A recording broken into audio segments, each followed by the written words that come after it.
Hola a todos, ¿cómo están? Bienvenidos a Cultivando Ideotas en este episodio 13. Saludo a nuestro corresponsal desde Alemania. Chavita, ¿cómo estás? Hola, muy bien y feliz año, James. Feliz año a todos nuestros escuchas. Feliz Aquí año. Iniciando con todas las ganas. ¿Qué te trajeron los Reyes, Chavita? Lamentablemente no muchas cosas, pero pues hay un suétercito y la ropa, ya sabes, lo que no quería uno de niño, me tocó. Pues muy bien, pues traemos nuevos temas, traemos nuevos proyectos, nuevas secciones en este Cultivando 13. Primero vamos a tener nuestras 10 de la semana. Como cada episodio, vamos a incluir una nueva sección, Chavita. Como estamos muy metidos en este tema de los podcasts, consideramos que en esta ocasión vamos a tener una nueva sección que se llama de podcast a podcast. Y en no sé si quieras explicar en qué consiste, Chavita, esta nueva sección. Sí, queremos dar un poquito a conocer lo que nosotros pensamos son los podcasts que más nos llaman la atención y que probablemente a nuestras escuchas les gusten debido a sus buenos contenidos. Pues vamos a ver si les gustan. Principalmente vamos a tratar de recomendar un podcast en una categoría como internacional y un podcast de habla hispana, que hemos visto infinidad que lo han hecho muy bien, aunque bien todo este tema del podcasting, hay mucha gente en la comunidad de habla inglesa que lo hace extraordinariamente, ¿no, Chavita? Sí, la verdad es que sí nos llevan un poquito de distancia, pero yo estoy viendo que ya muchas propuestas en el mundo de habla hispana están poniéndosele enfrente con muy buenos contenidos y con nuevas propuestas frescas, ¿no? No olviden darnos like, suscribirse en todas las plataformas que estamos, en Apple Music, en Apple Podcast, en Spotify Podcast, Samsung, ¿no? En Samsung Podcast, en Google Podcast, a mandarnos correos electrónicos a contacto@cultivandoideotas.com o con cultivandoideotas@gmail.com. En Twitter tenemos el @cultivando_y latina. Síganos en Instagram, dennos like, mándenos propuestas que vamos a estar muy interesados. Pues en este episodio 13, Chavita, queremos ahí tener dos pláticas, una charla de fondo que tuvimos a un gran amigo de hace muchos años. Un reencuentro de la secundaria, ¿no? Un reencuentro de la secundaria, ¿no? Vamos a tener ahí a Eduardo López Chávez, catedrático de varias universidades y analista político, y vamos a hablar de las izquierdas en Latinoamérica. Y la última parte, regresamos con Roy Blasquez, psicoterapeuta que tenemos como ideólogo del Cultivando, y vamos a hablar de Cultivando la Mente 3, ¿no? Y vamos a hablar de la depresión de fin de año, todo lo que se da en la depresión de fin de año, qué es la depresión y cómo salir un poquito de este tema que a muchos de los escuchas pues nos puede dar, ¿no, Chavita? Se da mucho durante esto que le dicen la cuesta de enero, ya que muchas personas están gastadas, andan con mucha presión durante las fiestas de Año Nuevo, de Navidad. Vale la pena escuchar lo que nos tiene que decir Roy para poder lidiar un poco con estos problemas, ¿no, James? Sí, bueno, pues hemos dicho lo importante que es cuidar la salud mental, y esto, bueno, pues lo tratamos y lo queremos estar pendientes de ello. ¿Y por qué no nos vamos a las 10 de la semana y luego a de podcast y podcast, Chavita? Sí, pues vámonos a las 10 de la semana. Estas son las 10 de la semana. 1.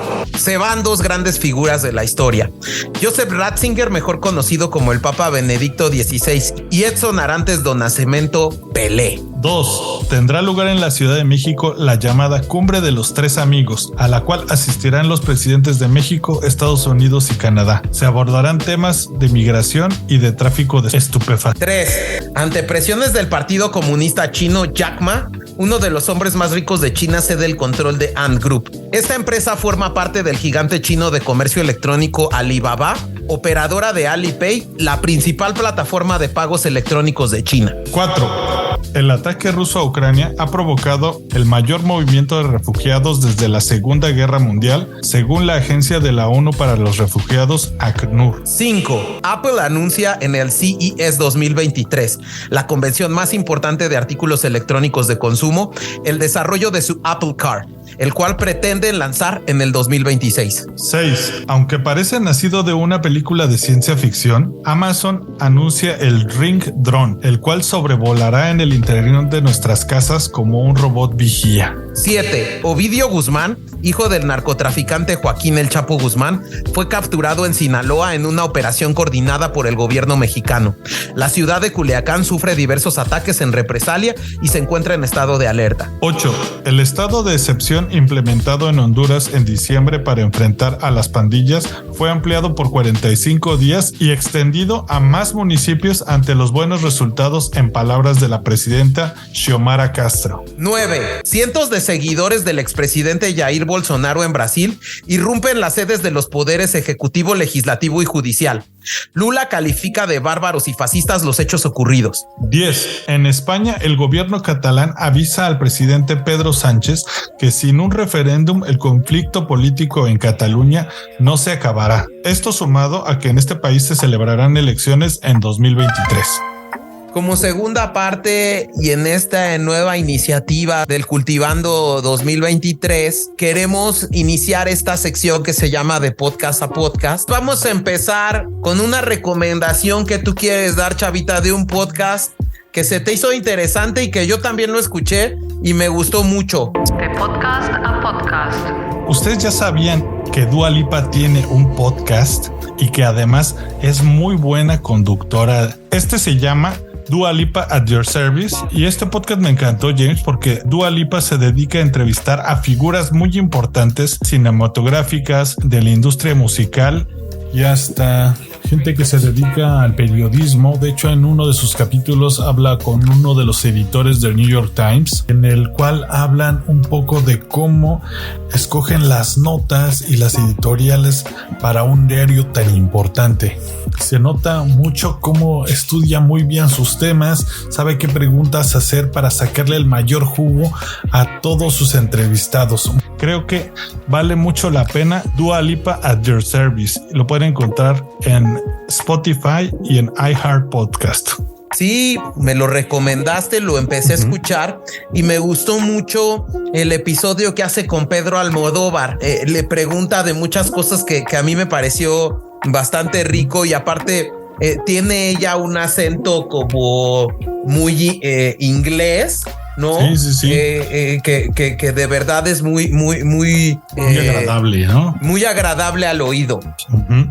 ¿Qué traemos como segunda recomendación, mi James? Quiero recomendar uno que se llama Peras y Manzanas, que es de la actual directora del INCO México, del Instituto Mexicano de la Competitividad, que es Valeria Moy. Me parece que toca temas interesantes, los hace sencillos. El último, que es el de cómo hacer ciudades competitivas, un tema que trae ahí del Reino Unido, de las perspectivas económicas 2023, y algunos temas, por ejemplo, también internacionales, como la crisis en el Reino Unido. Ella es una economista muy importante en México, es un referente, creo que lo hace muy bien, creo que es maestra del CIDE, y bueno, pues me parece que este es mi primera recomendación de este podcast a podcast, Chavita. Buenísimo. Pues vale la pena echarle un oído, y vamos a seguir con este de podcast a podcast, y vámonos con los temas de este Cultivando 13. Vámonos. Pues bienvenidos a este Cultivando Ideotas, y Chavita, tenemos un invitado de lujo, un ideólogo experto en temas de política y economía. ¿Cómo ves? Muy bien, y ya un amigo, digamos, del pasado y muy querido. Está con nosotros Eduardo López Chávez. No sé si quieres contar un poquito más sobre él, James, antes de saludarlo. Pues importantísimo decir que es nuestro amigo desde la secundaria, ¿no? Secundaria, prepa, me tocó encontrar, digamos, coincidir con él en la misma universidad, y luego, bueno, pues él se dedicó mucho al tema de la academia, del comentario político, es comentarista en medios de comunicación, docente, economista, evidentemente tiene su página de internet, ex servidor público, bueno, pues un consultor político. En YouTube también, ¿no? Sí, tiene su canal en YouTube, y es líder de un podcast que se llama Voces Universitarias, que se los recomendamos muchísimo. Está en las principales plataformas también, donde hace un análisis de los temas principales del día. Muy recomendable. Bienvenido, Lalo, ¿cómo estás? Hola, ¿qué tal, James, Chava? Un gusto platicar con ustedes y hola. Pues híjole, ya muchos años de no platicar, pero con el cariño de siempre, ¿no? Sí, bienvenido a Cultivando, y la verdad es que queremos aprovechar la amistad, sobre todo el tema, la confianza, y todo este punto para hablar de un tema bien interesante que está viviendo Latinoamérica, y es la llegada de las izquierdas al poder, y ver un análisis en términos generales y de conocer cómo se inician estas izquierdas, qué las provoca, y más o menos, bueno, poner en contexto a la gente de otros lados que nos escucha aquí en Cultivando, pues qué es una izquierda de entrada, porque se habla mucho de que ya llegó un izquierdista y un derechista. Entonces nos gustaría utilizar tu conocimiento y tu experiencia para poder entrar a este tema con qué es una izquierda. Pues fíjate que es interesante esa acepción de las izquierdas, y ha cobrado, digamos, mucha relevancia en los últimos meses, justamente por la victoria de ciertos candidatos a llegar a la presidencia en diferentes países. Pero a ver, yo creo que en realidad nos confundimos mucho cuando hablamos de izquierda, derecha, centro, y también lo relacionamos mucho con las corrientes políticas propiamente, que son el capitalismo, el comunismo, el socialismo y ese tipo de ideologías. Nada más para que nos quede totalmente claro, los términos de izquierda y derecha surgen en Francia, y estamos hablando de principios del siglo XIX. O sea, en realidad no es algo muy viejo, es mucho más viejo hablar del capitalismo, del comunismo, del socialismo, que hablar de las izquierdas y derechas. Y nació esa digamos, estructura de izquierda, derecha y centro. Yo siempre lo he dicho, por una estupidez, ¿no?, que sucede en Francia. ¿Cuál es esa situación? Muy sencilla. El parlamento de aquel entonces estaba debatiendo si el rey podía vetar o no las leyes. Así de fácil. Y entonces, ¿qué sucedió? Todas las grandes élites, el clero, los de mayor poder económico, político, quedaron a la derecha del púlpito, digamos, del speaker, de la cámara, y todos los que defendían a las clases trabajadoras y demás quedaron del lado izquierdo, y al centro, pues los moderados o los que no sabían para dónde jalar. Y ya, de ahí surge la idea específica de izquierda, derecha, centro, que nadie entiende. O sea, porque pues en realidad estar en la izquierda hoy en día pues se confunde muchísimo. Estar en la derecha también se confunde muchísimo, porque dentro de esas corrientes, digamos, pues hay extremos muy marcados dentro de cada una. Y ya cuando lo llevamos a términos del socialismo, del comunismo, del capitalismo, es algo totalmente distinto. O sea, puedes tener a alguien que sea o que comulgue con la izquierda y acepte el libre mercado del capitalismo, como lo platicaremos en su momento. Los socialdemócratas son lo que hacen, ¿no? Y puedes tener a alguien de derecha que sea totalmente conservador y que quiera que sea el Estado el que tenga toda la dirección específica de la economía, y entonces estamos hablando prácticamente de un socialismo. Entonces, creo que son dos cosas que tenemos que separar de manera importante. Una es la postura política, que podríamos decirlo como izquierda, derecha o centro, y otra cosa es la ideología política que hay detrás de eso, que es ya el capitalismo, el socialismo o el comunismo en un momento dado. O lo que se llama el modelo económico, ¿no? Por ejemplo, un tipo de modelo económico como el comunismo, como el capitalismo, como justo esto es a mí lo que me gustaría como entrar. Bueno, es que en realidad hablar de una corriente económica, no son propiamente corrientes económicas únicamente, sino que surgen justamente por el control de los factores de producción, los factores económicos. Eso es, el que tiene el billete es el que manda, digamos, ¿no? Okay. En el caso del capitalismo. Y en el caso del comunismo, que digamos, muchas veces se nos ha dicho que el comunismo es la última etapa más allegada del socialismo, es el último grado de esa corriente político-económica, el comunismo, previo está el socialismo, que en realidad, dicho sea de paso, nadie nunca ha llegado al comunismo puro como se planteó en su momento, ni siquiera China llegó al comunismo. El comunismo chino era una mezcla rara entre comunismo, socialismo, un poquito de capitalismo por ahí, ¿no? Pero no a ver, había un comunismo si vamos pues desentrañando esto, ¿qué sería un comunismo, un modelo comunista puro, por ejemplo? Mira, el modelo comunista puro, así dicho en piedra, ¿no? Tiene que ver con varias cuestiones. Primero, el papel del Estado. ¿Qué papel juega el Estado en todo este rollo? El comunismo dice que solamente el Estado puede llevar el control de los medios de producción. Es decir, el gobierno es el que va a decir qué producir, cuándo producir, cuánto producir, para qué producir o para quién producir. Él van a decir todo, ¿no? Luego, hay una lucha de clases. El comunismo sí te dice como tal que las clases sociales se tienen que eliminar, que esa es una de las principales cuestiones por las cuales el comunismo no es tan sostenible a lo largo del tiempo. Es como si yo ahorita les dijera a quienes nos escuchan, les preguntara a ti, oye, tú vas y trabajas, pensemos en una persona que trabaja de sol a sol, ¿de acuerdo? Que trabaja de las 7 de la mañana a las 7 de la noche, todo el día, partiéndose la cara, partiéndose el lomo, trabajando.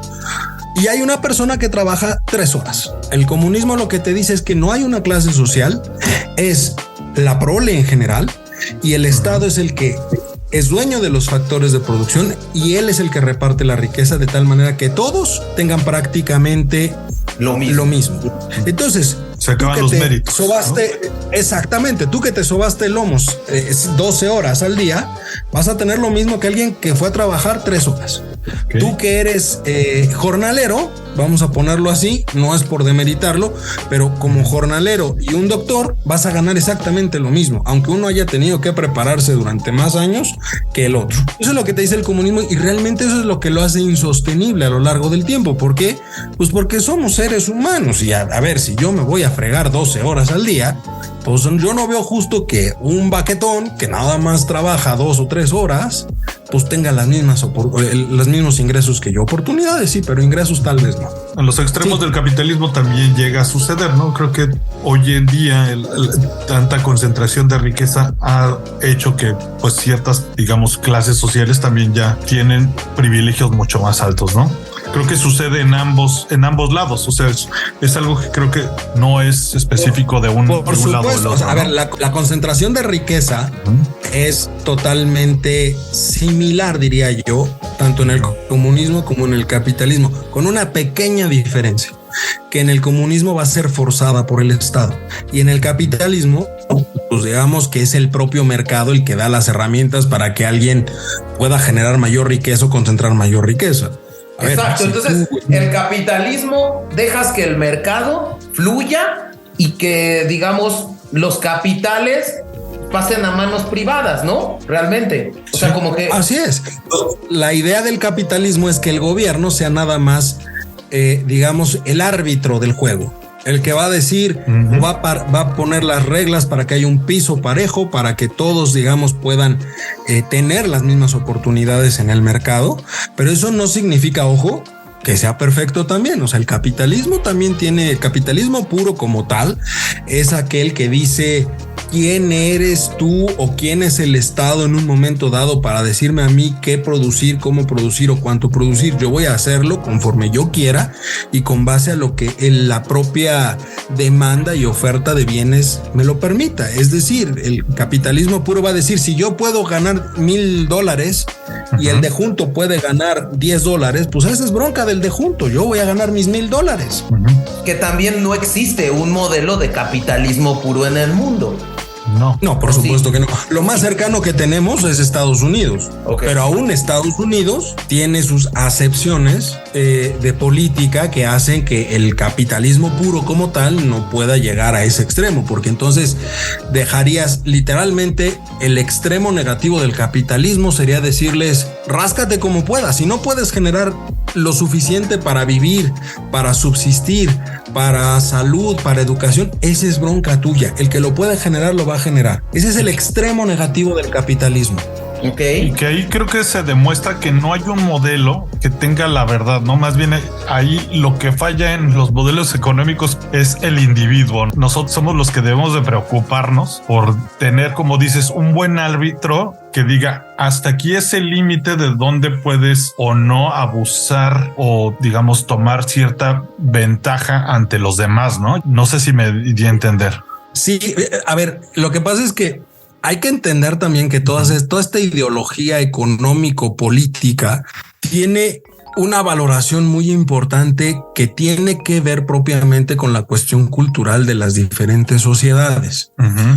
A ver, si tú volteas a ver Europa, esa Europa del Renacimiento, Europa previo a la Primera Guerra Mundial todavía y demás, es una Europa donde el 90% de los países eran católicos. Entonces, ¿qué es lo que sucede? También hay una fuerte carga cultural porque en la propia religión, entiéndase, las tres grandes religiones, catolicismo, el judaísmo y el islamismo, ponen a la persona en el centro. Entonces, literalmente haces o toda la estructura ideológica, político-económica gira alrededor de la propia persona.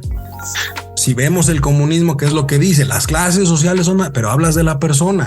Si ves el capitalismo, es la posibilidad de obtener una ganancia por la posesión de los recursos. Hablas del individuo. Finalmente, todo gira alrededor de las personas. Y somos nosotros los que desvirtuamos las propias ideas. A ver, el comunismo no podría ser, yo diría que no podría ser algo malo, digamos, si entendemos precisamente que todos y cada una de las personas tienen derechos para poder tener ciertas cosas. El comunismo no habla de una propiedad privada. Te dice, solo el Estado va a concentrar todo y tú no puedes tener nada. ¿Y por qué no puedo tener nada? O sea, ahí es donde empiezan las cosas malas o los puntos negativos de cada una de las ideologías. Por eso surge un socialismo, porque se dieron cuenta prácticamente que no podían llegar a ese comunismo extremo donde prácticamente todos viviésemos de donde viviésemos, íbamos a ganar lo mismo. Los únicos ejemplos que lo intentaron y han fracasado rotundamente fueron Cuba y sigue fracasando hasta ahorita.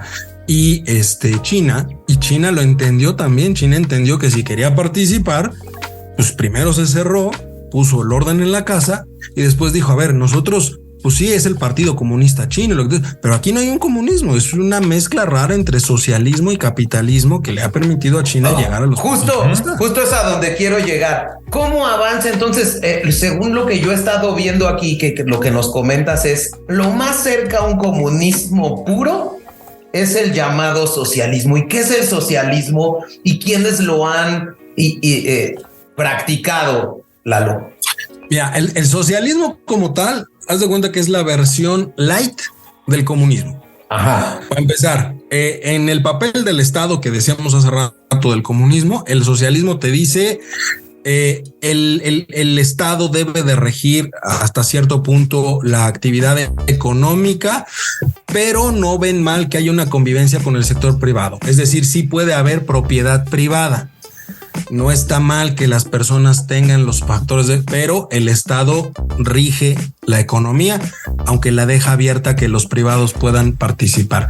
Aquí no hay una lucha de clases, aquí hay una convivencia. ¿Por qué? Porque se sabe que alguien debe de ser el dueño del capital. Finalmente alguien debe tener esos recursos de producción. El grado democrático también es importante porque, por ejemplo, si hablamos del comunismo, pues ahí no hay una libertad, no hay una democracia, digamos, o no hay una estructura democrática que permita que las personas decidan quiénes los van a representar. En el socialismo no se ve mal hasta cierto punto que existan, por ejemplo, distintos partidos políticos, distintas ideologías políticas, ¿no? Aunque están, digamos, con un menor peso que el partido en el poder.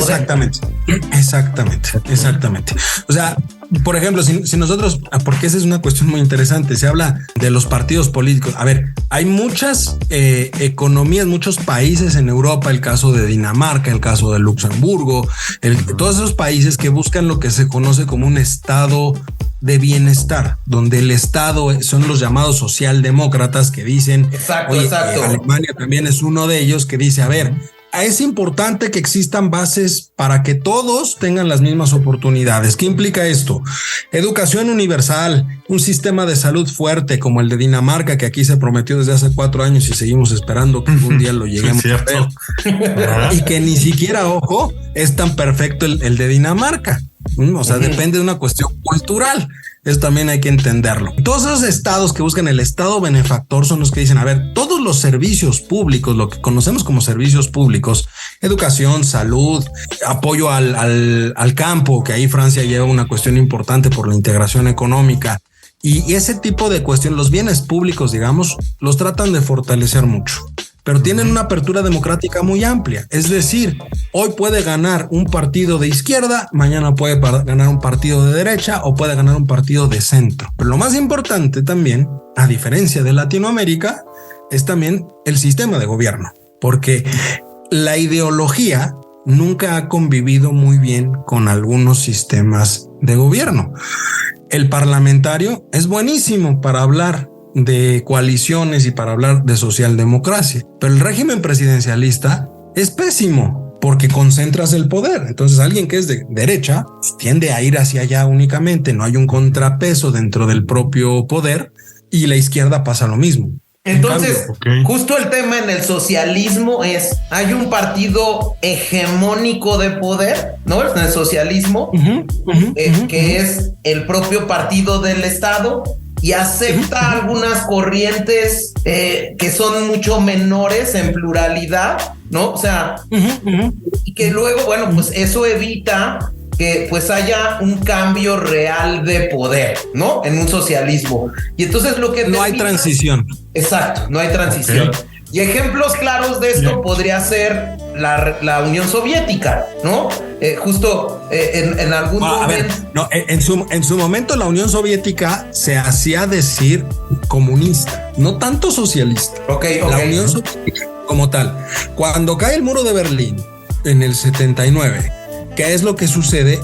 Se transforma, desaparece la Unión de Repúblicas Soviéticas Socialistas, que se decían comunistas como tal, y aparece la Federación Rusa, y la Federación Rusa se asume como un estado socialista.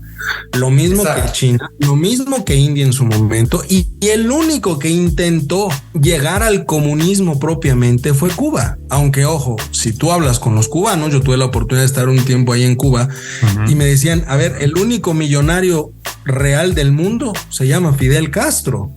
¿Por qué? Porque él concentra el dinero y tiene a 20 millones de pelados trabajando para él. Porque todo le pertenece al Estado. Allá sí todo es TV cubana, radio cubana. De cierta manera es una monarquía, ¿no? Hasta cierto punto podríamos decir que es una monarquía absolutista.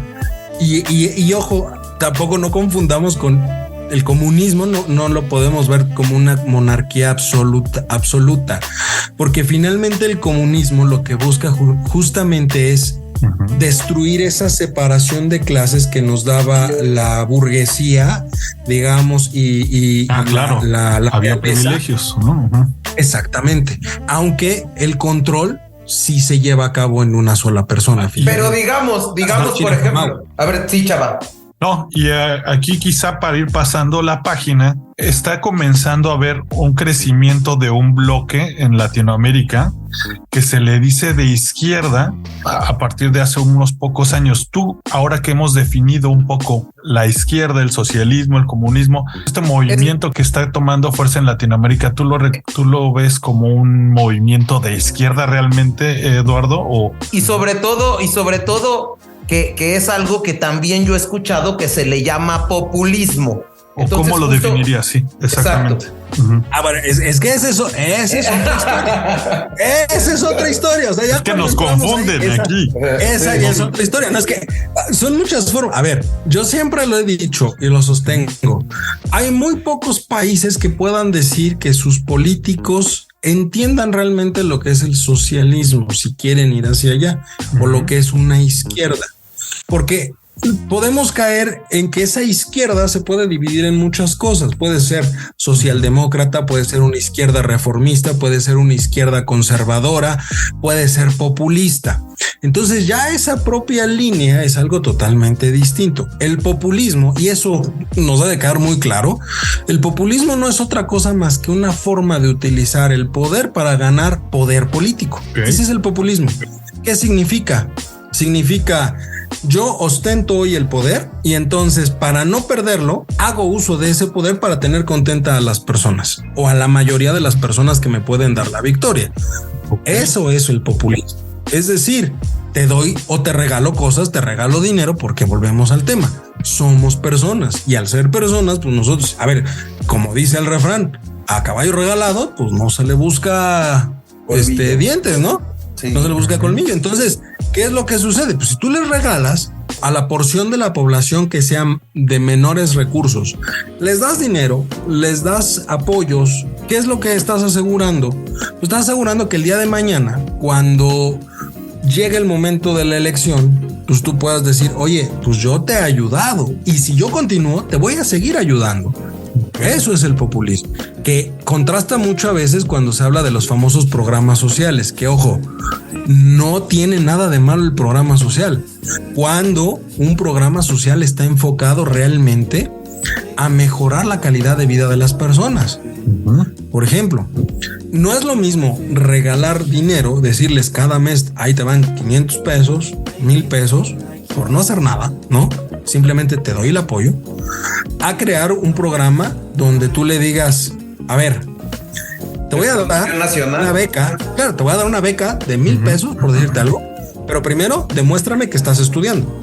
Pues ya hay un incentivo para que la persona mejore su calidad de vida, porque va a estar estudiando. O tienes una empresa, tienes un proyecto, quieres abrir una empresa, yo te financio, pero me lo tienes que devolver. O sea, te voy a prestar el dinero, te voy a dar la facilidad para que crezca tu empresa, pero no te regalo el dinero. Entonces ahí tienes programas sociales que están enfocados y realmente permiten que las personas mejoren su calidad de vida.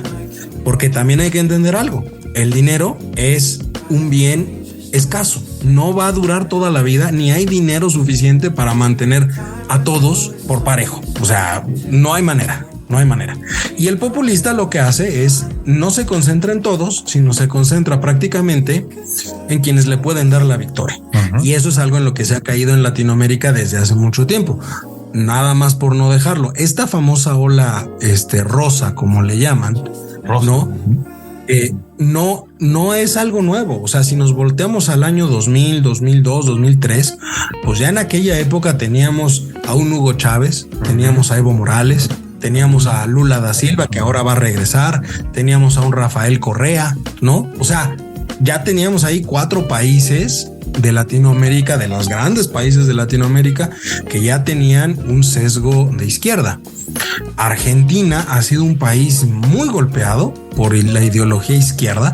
Argentina es un caso raro porque Argentina no entiende. Argentina cambia a la derecha y más o menos la van llevando, y luego le vuelven a hacer ojitos los peronistas y vuelven a votar por los peronistas y se vuelve a caer la cosa y otra vez van saliendo y otra vez van para atrás.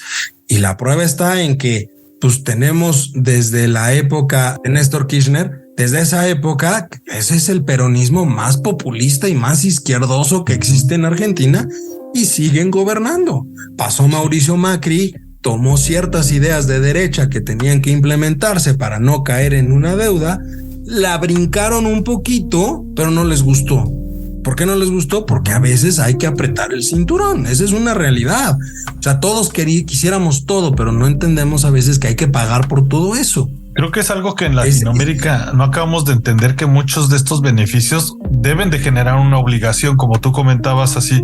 Si me vas a dar un programa de financiamiento a mi empresa, pues yo tengo que responderte a la manera que tú me estás dando. Y creo que en México, en muchas partes de Latinoamérica, esperamos las cosas porque siempre se nos habla de derechos, pero muy pocas veces de nuestras obligaciones como personas. Creo que pues es lo que nos hace mucha falta, al menos en esta parte del mundo, ¿no? Entender eso. Justo por eso jamás vamos a tener aquí el sistema de salud de Dinamarca, porque es una cuestión muy cultural. A ver, para que nos quede algo totalmente claro, el sistema de salud de Dinamarca tiene dos cosas que a mí me llamaron mucho la atención cuando lo analicé.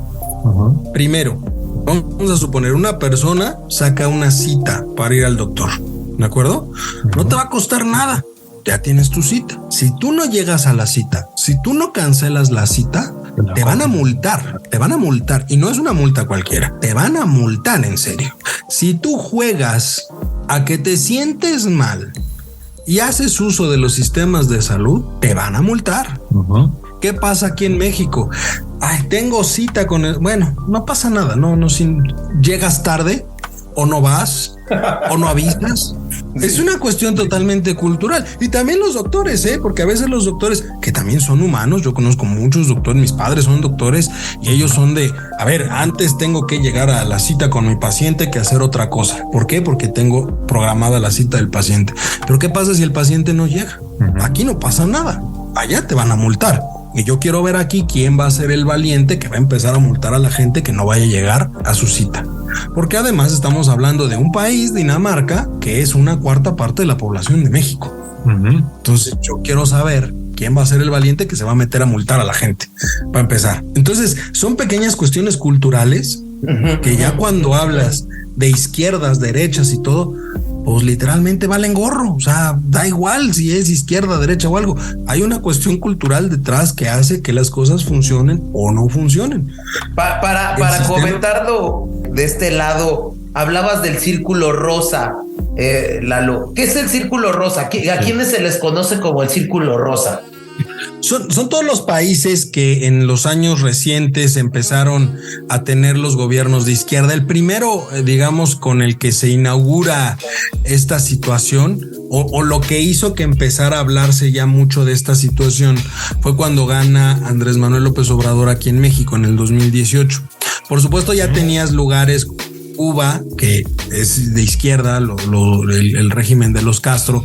Ya existía un Venezuela con Maduro que está entre azul y buenas noches, porque a veces le pega a la izquierda venezolana, a veces se dice de izquierda, a veces se dice de derecha. Nadie entiende qué es lo que es realmente Venezuela, pero se asume que es un poco de izquierda por las ideas de Hugo Chávez. Y tenías un Bolivia con Evo Morales. O sea, ya existían esos países que tenían y a lo mejor Lula, ¿no? Y todo el tema que había. Pero Lula, recordemos que terminó su presidencia en 2010. Entonces, por eso, o sea, ya había presidencias de izquierda al principio del siglo. Y muy populares, porque justo eso es lo que... Justo esto es lo que a mí me queda un poco...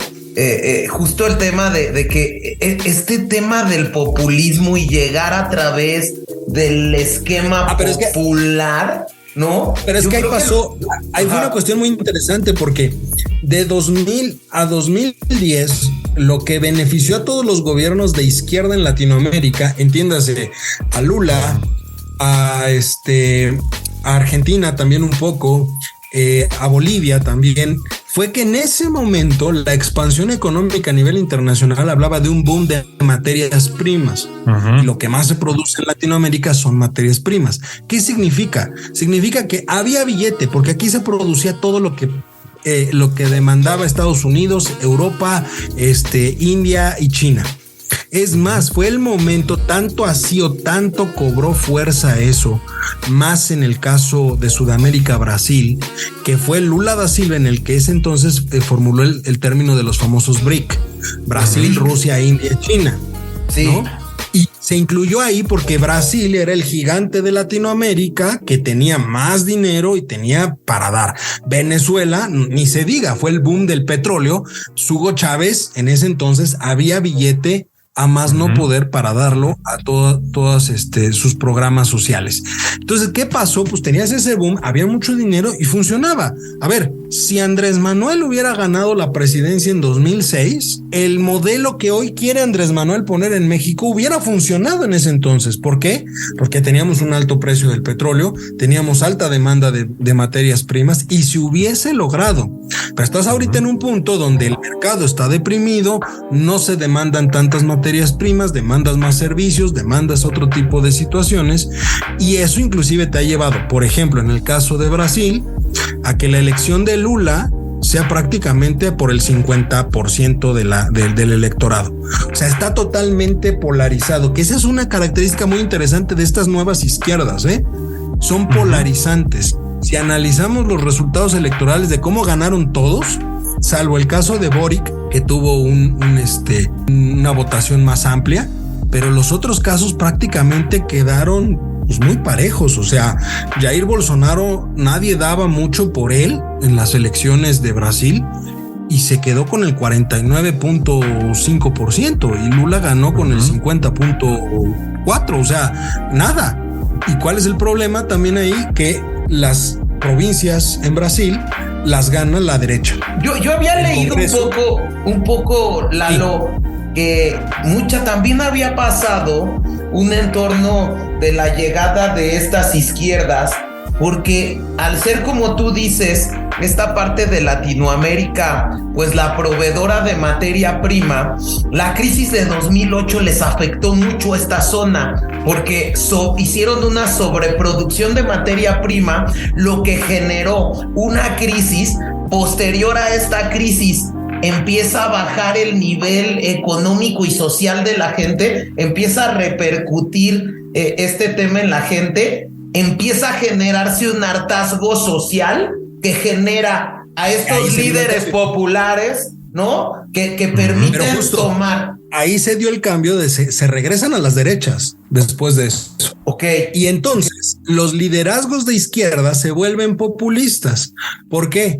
Viene la depresión económica, empiezan a perder una gran cantidad de dinero, esos países se ve reflejado en la población y los líderes de izquierda, ¿qué es lo que hacen? Pues toman a esas clases que están descontentas y hartas de que nada, no está llegando, digamos, el bienestar hacia ellos, y lo que hacen es construir esa estructura populista para empezar a ganar, y empiezan a ganar terreno.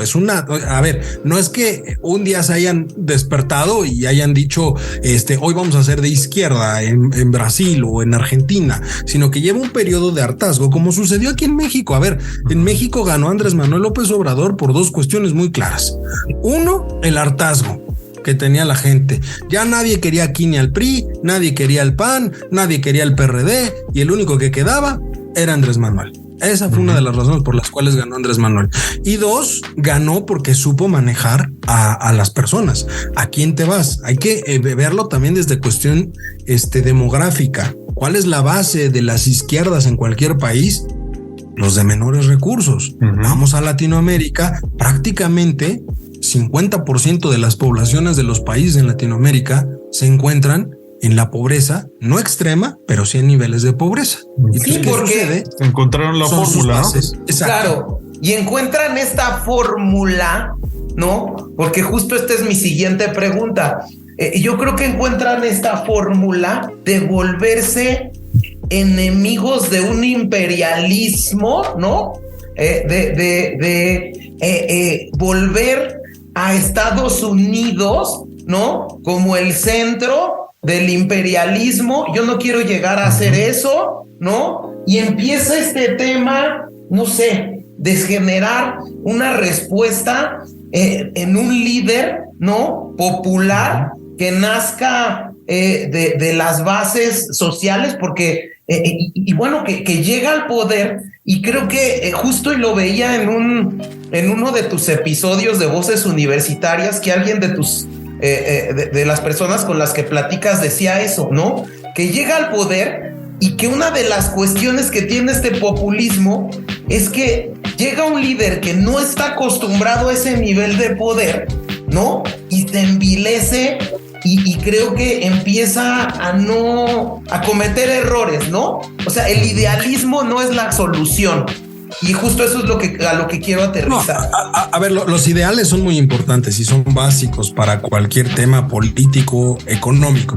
Porque finalmente debe quedar totalmente claro, todos los líderes que hay, salvo el caso de Cuba con Fidel, con los hermanos Castro, y el caso de Venezuela, salvo esos dos casos en específico, tal vez Daniel Ortega también en Nicaragua, estamos hablando prácticamente que ellos se consideran dictaduras, ni siquiera podemos hablar de un estado democrático de izquierda, lo cual significa que todos los demás llegaron por el voto popular, llegaron por una democracia que hoy existe en donde gana el que tiene más votos, porque así es el sistema electoral de México para abajo. En Estados Unidos es otra cosa, ahí puede ganar alguien que no tenga los votos mayoritarios, claro, que es el caso de Donald Trump sobre Hillary Clinton en aquella elección.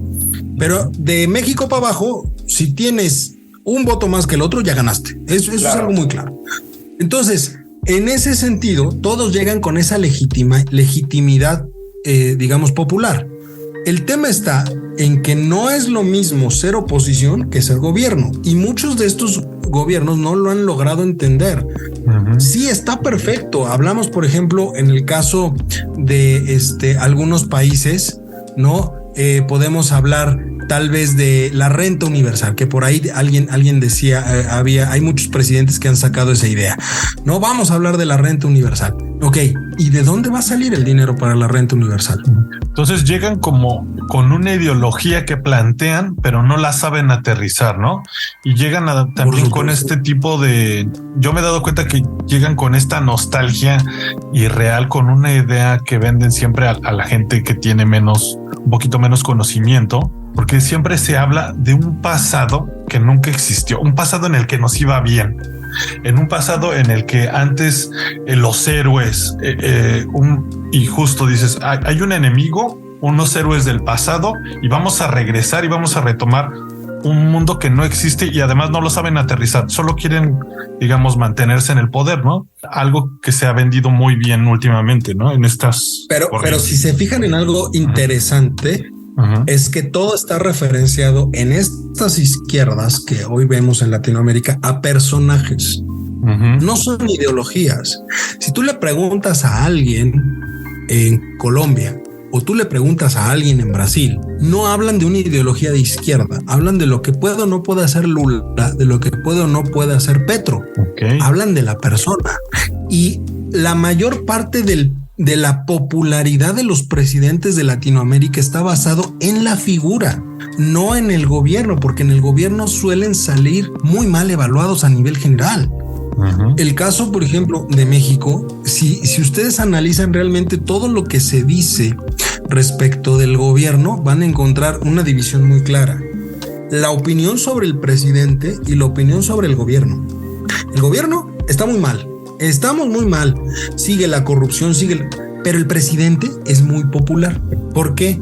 Porque esas figuras populistas lo que buscan es enganchar con las personas. Es decir, yo voy a hablar de manera pues muy coloquial para que tú me entiendas. Yo me voy a ir a los pueblos y me voy a bajar con las personas y voy a abrazar niños y voy a besar bebés y voy a hacer todo lo que tú quieras, Guzmán, y me siento al lado de la carretera a comer una barbacoa, unos tlayudas, lo que tú quieras, porque eso me identifica con las personas. Y dicen, mira, él hace lo mismo que nosotros. Fíjate que él es el que tiene la popularidad. Justo para tener esta conversación, veía, y se los recomiendo a todos los oyentes ahí del Cultivando, veía algunos videos y es bien interesante, a ver si los pueden dar una revisada de los discursos y cómo habla en las entrevistas Hugo Chávez. De verdad es un cuate que tú lo ves y dices, qué bien me cae el tipo. O sea, sí. es en serio. De verdad, hasta entretenido es. Tenía mucho carisma. Entrevista, tenía mucho carisma. Como que se identificaba mucho con el pueblo, Lalo. Uh-huh. Es la idea. A ver, el líder político siempre tiene que buscar enganchar con las personas. Por eso, ojo, es uno de los grandes problemas que a veces tiene la democracia occidental. porque gana el más popular y no necesariamente es el más preparado. Entonces estamos comprando una superestrella, digámoslo así. A veces se compra una superestrella, a veces gana un poquito la razón, ¿no? Pero las razones ganan. Por ejemplo, en el caso de Argentina, hasta que tuvieron una crisis, dijeron, a ver, vamos para acá, ¿no? Pero ya que vieron que el de acá te aprieta el cinturón, dices, no, espérame tantito, y ya salió el rockstar otra vez a hacer los grandes movimientos, los mítines. A ver, analicemos las campañas políticas en Latinoamérica y son mítines de miles de personas y son mareas de personas que pudimos ver en Río de Janeiro, que llegamos a ver en la Casa Rosada, al frente de la Casa Rosada, que llegamos a ver en otras partes en otros países. Son mares de personas y mares de personas. Hugo Chávez no era feliz si no tenía el templete, el micrófono y a miles de personas enfrente. Fidel Castro no era feliz si no tenía el templete, el micrófono y a miles de cubanos enfrente. Andrés Manuel no es feliz si no tiene un templete, un micrófono y a miles de personas enfrente. Pero ya cuando vas a los resultados, ojo, no todos, pero muchos quedan a deber. ¿Quiénes pueden no quedar a deber? Los que entienden en su momento que no está mal el tratar de apoyar a las clases menos favorecidas, pero tampoco les puedes dar todo porque no hay dinero suficiente para todo. Okay. Y si lo quieres hacer, tienes que tomar decisiones poco políticas o digamos que no sean correctamente políticas, como por ejemplo subir los impuestos. Y justo ese es el punto, que un gobierno... Ojo, nada más rápido. Ojo, uno de los principales postulados de la izquierda es subir los impuestos. Ojo, y hoy los gobiernos de izquierda no lo quieren hacer, pero el principal postulado de la ideología de izquierda es subir los impuestos, porque necesitas más dinero para repartirlo entre las personas.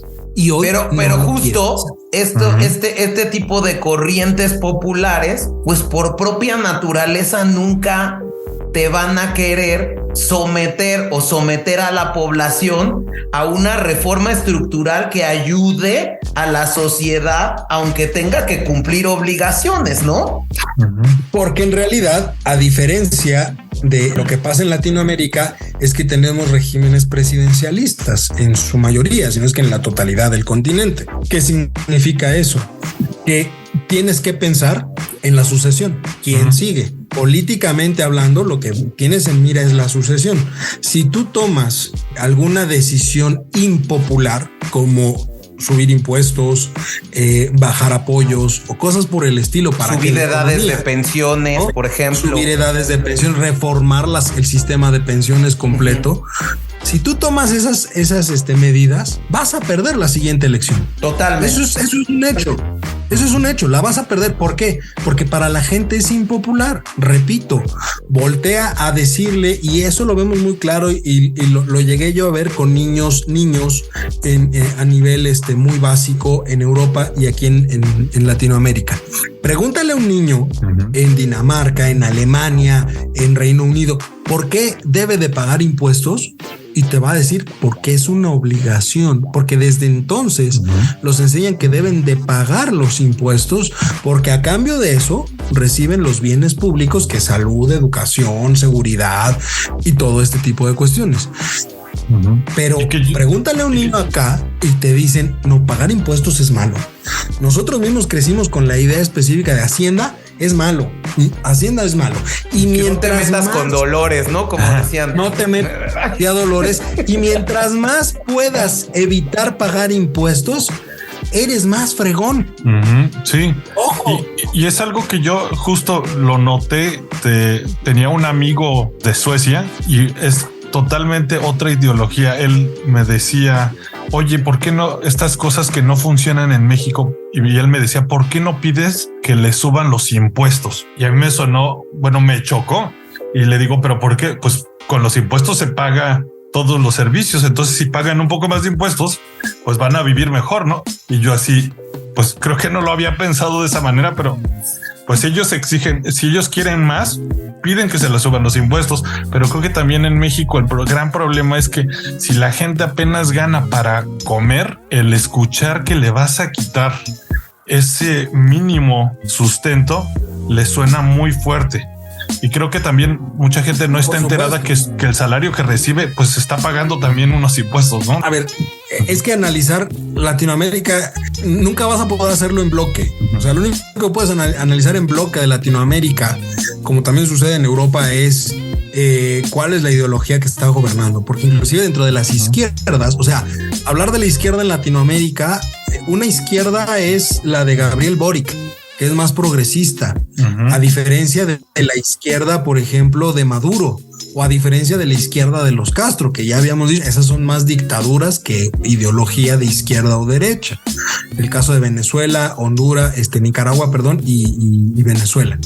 La izquierda de Argentina también es totalmente distinta. La izquierda de Lula en Brasil es también muy progresista, pero progresista en algunas cuestiones. Justo a qué le llamas eso, por ejemplo, justo y eso a mí me gustaría como entrar. Cuando tú escuchas qué es una derecha progresista, Lalo, y esto... Las izquierdas y derechas progresistas son aquellas que no toman la ideología al nivel extremo. Es decir, la derecha, ¿qué es lo que te dice? O la ideología de derecha te dice que el capital es lo más importante y digamos que podríamos hablar inclusive de un capitalismo muy arraigado, ¿no? Es la idea de la derecha. Pues, y la izquierda a extremo, pues estaríamos hablando de ese socialismo que platicábamos hace rato. Entonces, cuando hablas de derechas y de izquierdas progresistas, son aquellas que tratan de converger un poquito al centro. ¿Y qué significa? Que no ven mal, alguien de derecha no vería mal que existan programas sociales o que se apoya a las clases menos favorecidas. Es decir, toman lo mejor, digamos, o tienden a tomar lo mejor en algunos casos de la otra ideología. Por eso se les conoce como progresistas, porque no se cierran a lo que únicamente la ideología tiende. Por eso también existen los famosos partidos de centro o los partidos moderados, como se les llama en algunos países, los moderados, porque finalmente son los que te dicen, oye, pues cuando sea necesario nos vamos un poquito hacia la derecha, que es la parte del libre mercado, y cuando sea necesario nos vamos un poquito hacia la izquierda, que es la parte de apoyo a las clases menos favorecidas. Por eso surge la socialdemocracia. Exacto. Justo. O sea, la socialdemocracia ya es un grado más avanzado de la derecha o izquierda progresista, es más tendiente al centro. Así es, que ojo, solamente funciona la socialdemocracia, ya ha quedado demostrado, cuando tenemos un sistema parlamentario. ¿Por qué? Porque en el sistema parlamentario tienes que tener acuerdos y tienes que llegar a un gobierno de coalición. Es decir, gana uno, pero tiene que hacer gobierno con los otros porque prácticamente no tiene ninguna mayoría para decidir. Tienes que involucrar a los otros. Entonces tomas ideas de izquierda, de derecha, de centro, ¿no? Puede ganar, por ejemplo, en el caso de Reino Unido, en el caso de España o en el caso de Alemania, es muy claro eso. La señora Merkel era del partido cristiano, o sea que eran de derecha, ¿no? Y ella para hacer gobierno pues tenía que elegir o tenía que jalar a personas de los laboristas y tenía que jalar personas de otros partidos para poder hacer gobierno finalmente, porque ellos son, por eso se les conoce como primeros ministros en el sistema parlamentario. Entonces, ¿qué es lo que sucede? Pues ahí diluyes hasta cierto punto la ideología porque debe de haber esas coaliciones de gobierno. Como que obligas al consenso. Exacto, esa es la palabra. Estás obligando a que exista consenso, porque si no hay consenso puedes tirar un gobierno. Que también es lo que dicen, justo que en los últimos años, cuando por ejemplo se han requerido políticas muy rápidas de implementar, los países tardan muchísimo en hacer reformas.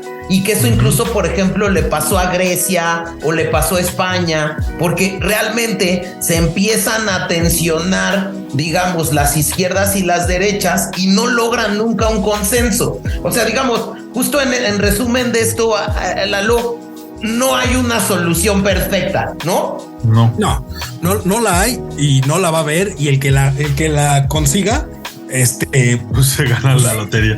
Y ahí, por ejemplo, ¿Ustedes qué opinan de esto de que está sucediendo en Perú? Yéndonos en Latinoamérica, porque obviamente no es un gobierno parlamentario, pero funciona un poquito por ahí, ¿no?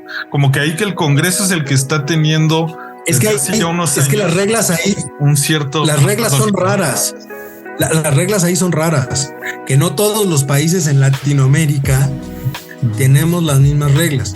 Por ejemplo, en el caso de Perú, el presidente puede disolver al Congreso, que es lo que intentó hacer Castillo. En el caso de Perú, el presidente sí tiene la facultad de disolver al Congreso. Lo puede hacer, argumentando, como en este caso, un estado de excepción. Pero a su vez, el Congreso puede destituir al presidente. Entonces, ¿qué pasó en Perú? Le dieron un madruguete a Castillo porque él sale a anunciar la disolución del Parlamento, del Congreso. ¿Y por qué lo disuelve? Porque en apenas algunos meses el Congreso peruano estaba controlado por la oposición a Castillo.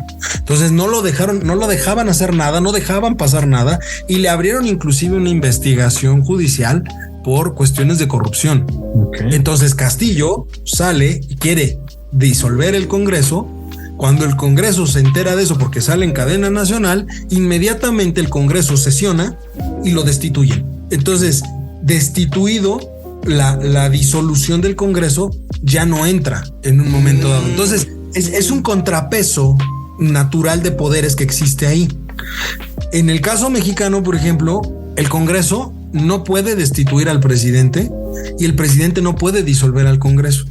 Eso es algo Creo que eso es bueno. A mí también me suena bien lo del Perú, pero deben de existir contrapesos. La idea en México es que el contrapeso se da desde el punto de vista de la autonomía de los tres poderes.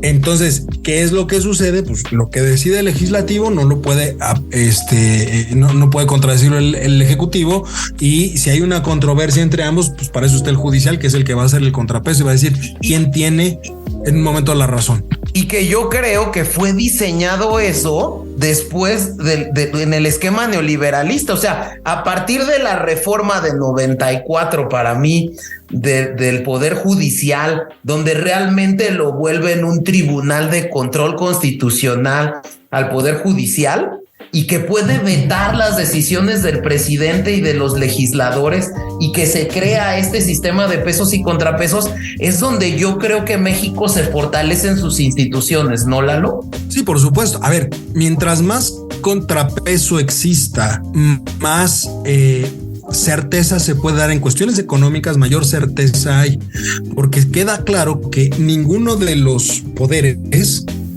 puede madrugar al otro. Pero seguimos teniendo, en el caso mexicano, seguimos teniendo muchas lagunas raras. O sea, hoy en día el presidente entra y termina.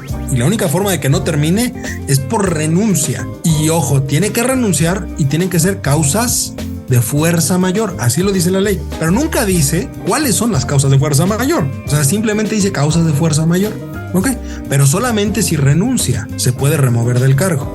Y en otros países están los contrapesos de quién puede disolver el Parlamento, que eso es algo que sucede mucho en el caso mexicano, porque conjuntamos al jefe de gobierno y al jefe de Estado en la misma persona. Que sucede en otros países como Perú, por supuesto, el presidente es jefe de gobierno y jefe de Estado, ¿no? Pero tienen reglas claras para la ausencia del jefe de Estado, del presidente. Hay un vicepresidente que va a tomar el cargo,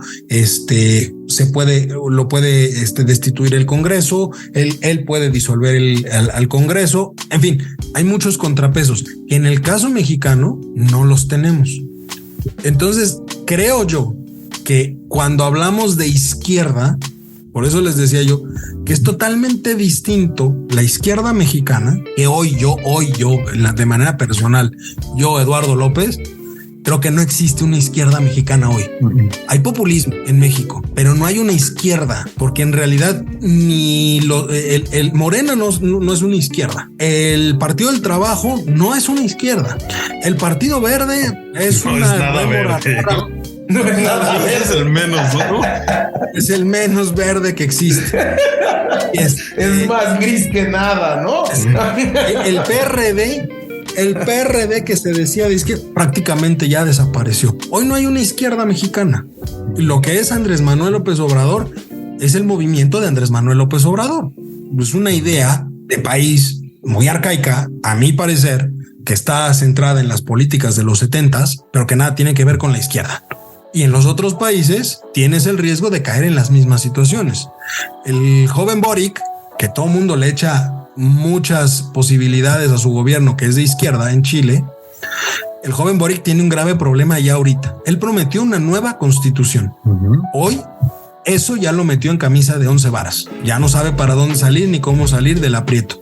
¿Por qué? Porque hay una polarización dentro de la propia población chilena. Hay quienes sí quieren una nueva constitución, hay quienes no quieren una nueva constitución. ¿Por qué? Porque eso modifica muchas cosas en Chile. Cosas tan sencillas como, por ejemplo, en el caso de Chile, el agua, que aquí es un bien público, allá es un bien privado. Lo controlan empresas privadas, el agua. Entonces, si quieres acabar con eso, hay que modificarla. Y si modificas la Constitución, también tienes que modificar el sistema de pensiones, que es lo que hablábamos hace rato.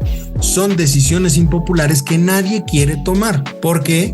Porque es más rápido que firmar la ley o la modificación de la ley. Tienes a 50,000 enfrente de las oficinas de gobierno protestando por la violación de sus derechos. Que eso yo creo que incluso es lo que tumbó a Liz Truss ahorita raramente en el Reino Unido, ¿no? El querer hacer esto de subir impuestos, estas decisiones impopulares, ¿no, Lalo? A Liz Truss la economía también un poco. A Liz Truss la tiró la cuestión económica totalmente, pero no por la decisión impopular, porque la decisión fue muy popular. Pues finalmente dijo, oye, voy a reducir los impuestos en 75,000 millones de libras. Sí. O sea, todo dar. O sea, dices, oye, pues fabuloso, nos van a reducir los impuestos, pues que a todo dar. El problema que tuvo el gobierno de Liz Truss es que pues nunca dijo de dónde van a salir esos 75,000 millones de libras que iba a dejar de percibir por impuesto, de dónde iban a salir para compensar esa pérdida de recursos y mantener los bienes públicos que el gobierno británico da a su población. Y cuando se le preguntó, lo único que dijo fue deuda. Entonces ya todo el mundo brincó ahí porque dijo, a ver, nos vas a quitar impuestos, fabuloso, pero para compensarlo vas a pedir deuda.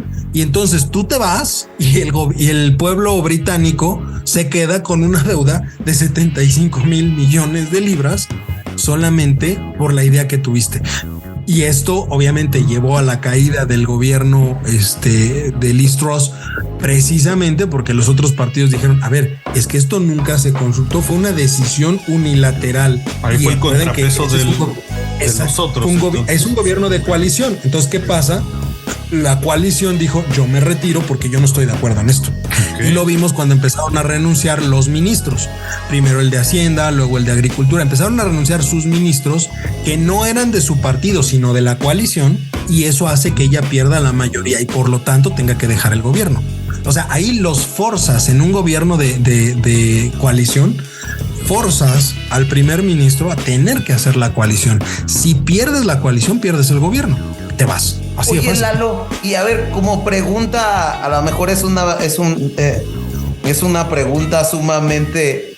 ¿cuál ha sido el modelo de izquierda exitoso desde tu punto de vista? Híjole, mira, me voy a atrever a decir que a pesar de todo, el modelo chino, si lo medimos en resultados de pobreza, es el único que ha sido exitoso.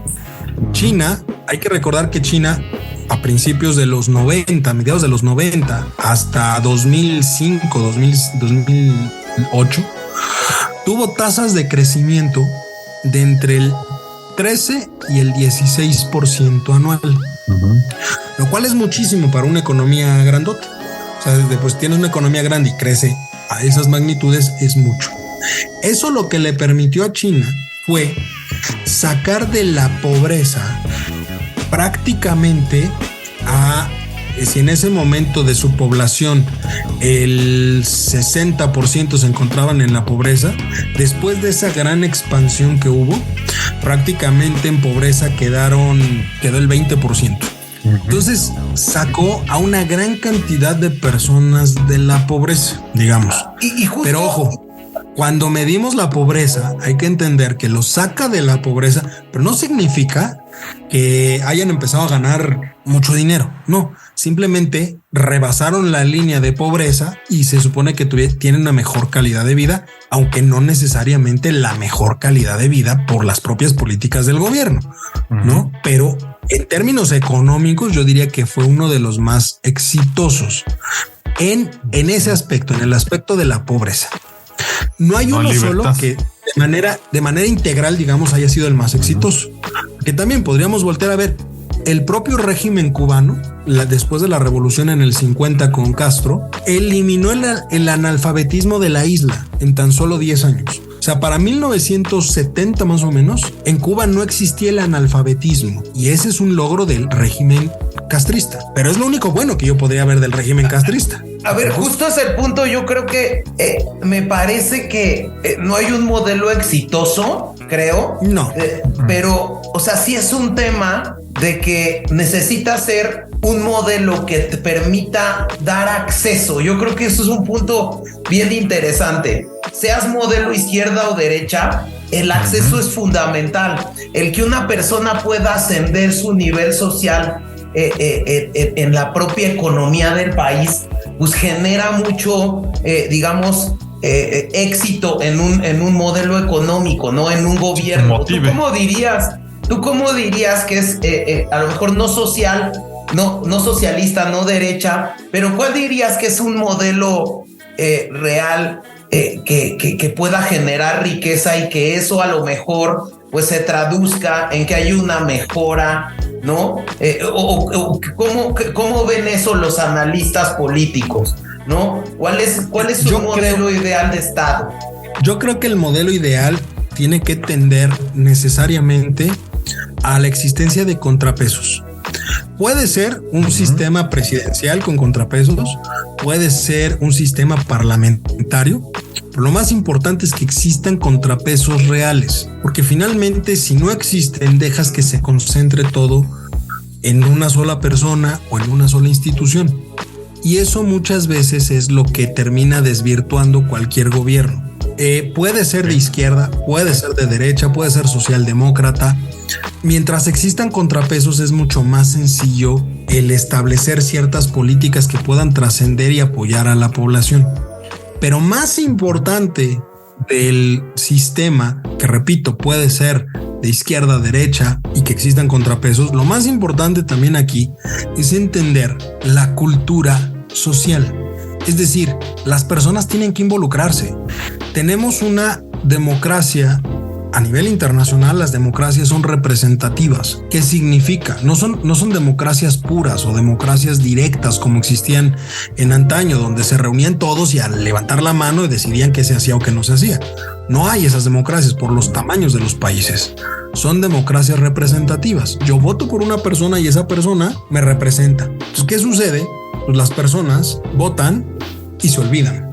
Esa idea rara de hay 3 temas que uno no debe de tocar nunca: política, religión y deportes. Esas 3 cosas no se deben de tocar en las comidas, en las reuniones familiares. ¿Por qué? Porque terminas agarrado del chongo. Pues yo creo que en el caso por lo menos la política, por supuesto que debe ser un tema que se toque y en el que todos deben de participar. Porque finalmente, no solo en México, en muchos países de Latinoamérica, en los propios países de Europa, si tú a veces les preguntas quiénes son sus representantes, no los conocen. Y no saben ejercer a estas figuras, ¿no? Porque justo un diputado debería de ser el que marcha en Reforma o representando a 1,000 personas. No tendrían que haber 1,000 personas marchando, ¿no? Pero la gente no conoce las figuras. Ese diputado se debería de reunir constantemente con sus representados para fijar sus posiciones, porque los está representando a ellos, no al partido. Está representando a las personas. Entonces tienen todo el derecho, y yo siempre lo he dicho, cualquiera tiene todo el derecho de ir ahorita a la Cámara y solicitar ver a su representante, al diputado, y exigirle una rendición de cuentas de qué ha hecho, qué no ha hecho, por qué ha votado así, por qué. Pues porque tú lo elegiste, es tu representante, tú tienes el derecho de pedirle que te dé la información, pero nadie lo hace. Y entonces caemos, no solo aquí, en todos lados, en legisladores o presidentes o jueces que representan intereses políticos. Votas porque el partido dijo que votas. ¿Y por qué vas a votar así? Si yo, que soy tu representado, y el 80% de tus representados estamos en contra de eso, ¿por qué vas a votar tú por eso? Creo que la gente también ubica esto de yo voto para que él me solucione las cosas, pero también cuando llega esta persona por haber ganado, como que la gente asocia que ganó poder. O sea, dicen, es que un diputado, ¿sabes? Lo ven como un pequeño rey. Entonces, es que un diputado no te le puedes poner a un diputado, ¿sabes? Y lo ven inalcanzable. No sabemos que pues realmente él está llegando por el voto, pero no para ser digamos, una estrella, es para llegar a representarte, ¿no? Ahí creo que no hemos entendido bien cómo funciona.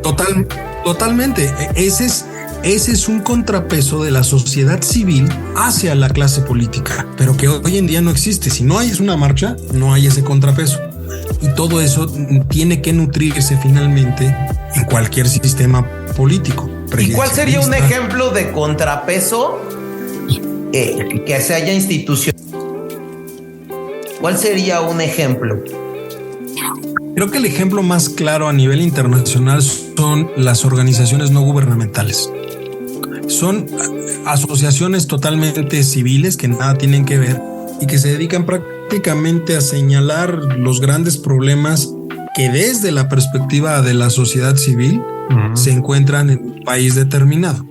Esas instituciones finalmente las puedes encontrar en cualquier lugar. O sea, por ejemplo, Greenpeace es una organización no gubernamental que es internacional y que se ha dedicado a hablar del cambio climático. Por supuesto, a ver, ojo, como todo en esta vida, pues hay extremos. O sea, Greenpeace ha llegado a un punto a veces de ser un extremista y por eso muchas personas no le prestan la atención que le deberían de prestar.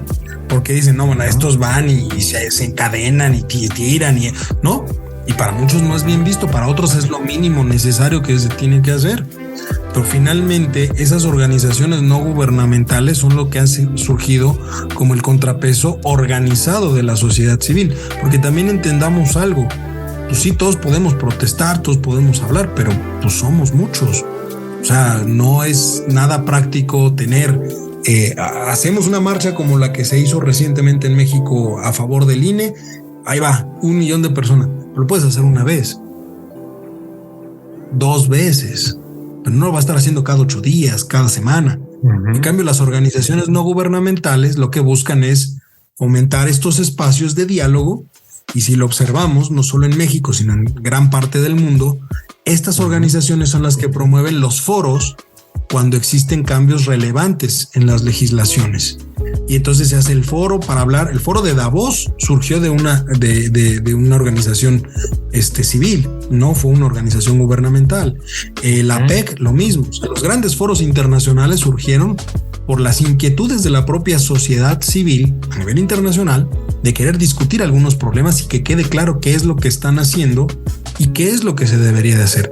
Y por eso en esos foros nos encontramos que se invitan no solamente a los jefes de Estado, sino se invitan a académicos, empresarios, presidentes de organizaciones no gubernamentales, de organizaciones civiles y demás, que finalmente ese es el contrapeso que puede haber desde la sociedad civil para cualquier gobierno. Oye, Lalo, a ver si te comprometemos aquí en el Cultivando previo a que inicie el foro económico de Davos, nos vengas a platicar de qué se trata y de qué y qué temas se van a tocar, porque muchas veces esas cosas no salen en los medios y realmente sabemos que hay un foro económico de Davos, pero no sabemos qué tocan, ni qué tratan, ni qué temas se están poniendo sobre la mesa, porque son temas muy relevantes para la sociedad.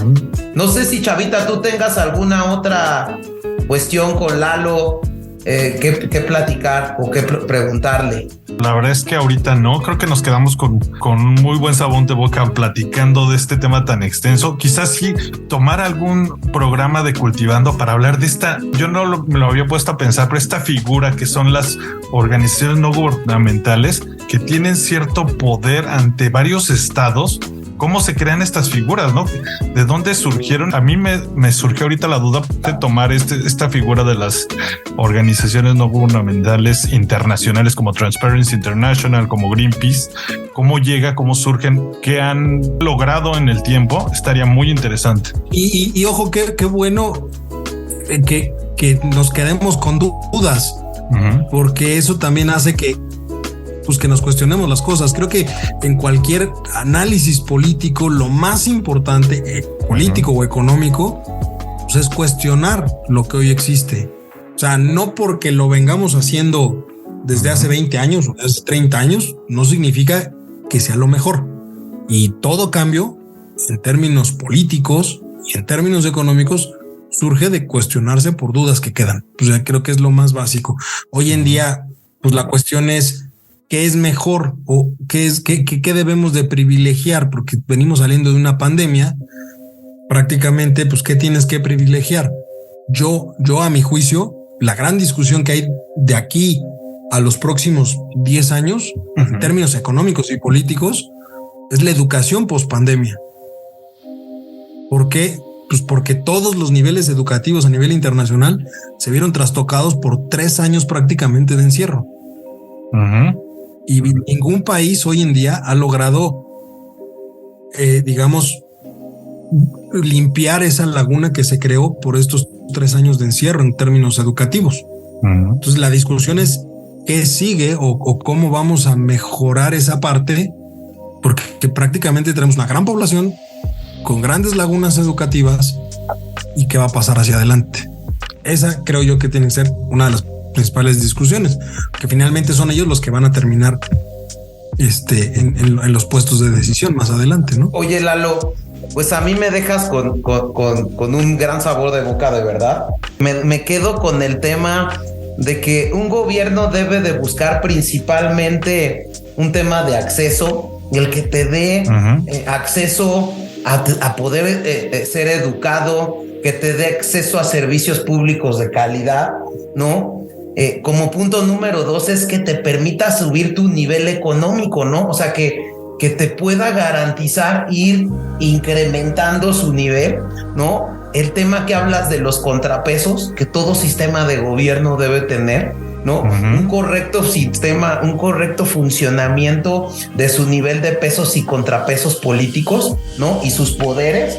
Y sobre todo, y creo que es aquí donde es un gran problema, y también es un tema que también me quiero comprometer a invitarte a platicar, que muchas veces es este tema de respeto a los derechos humanos. Algunos sistemas, ¿no? Se quedan en ese, híjole, es que yo para poder operar, medio este tema de los derechos humanos me estorba, ¿no?